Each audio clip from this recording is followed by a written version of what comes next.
Hi, Professor Jacob Kidd, 11/24/2019. So I'm going to start off with the thymus, which is going to be located up here, just deep to the sternum.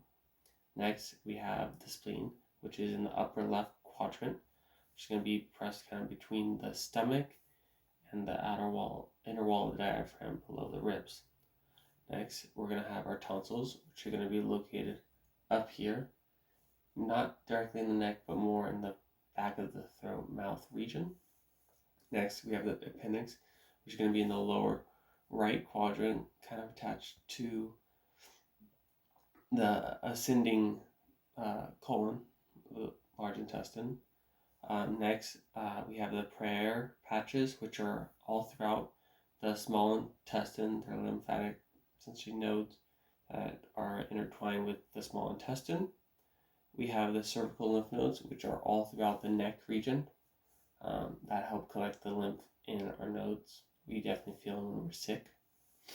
And then finally, we have the axillary nodes, which are here in the armpit, which would swell up during one disease, the bubonic plague, which I mentioned in my discussion post.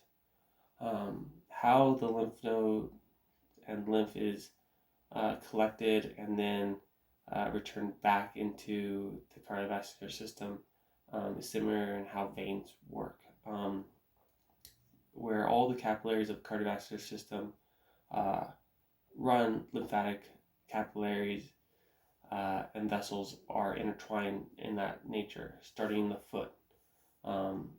When our blood is pushed out because of the high pressure, some of the fluid leaks out into the between the cells. The lymphatic system then picks up that fluid and starts moving it towards the heart to be reintroduced in the left subclavian vein and then superior vena cava into the atrium.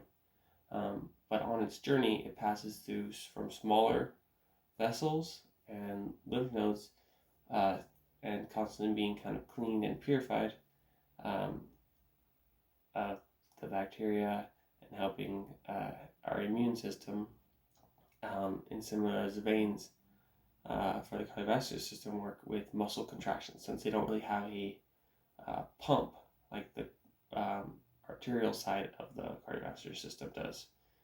So as we move, walk, and all that, it helps to gather the fluid and drive it from small vessels like in our foot or our hands to larger and larger vessels as it makes its way back to our heart region and even the thymus, which is kind of like the largest lymph node in the body, and the final like purification to clean of the body from the lymph.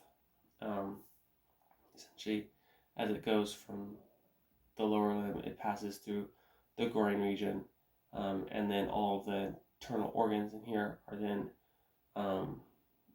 have lymph nodes on it and vessels that pull out the fluid, and they are redirected towards the heart, and then they are reintroduced into the cardiovascular system through the left and right subclavian veins of the cardiovascular system through the lymphatic system. Thank you.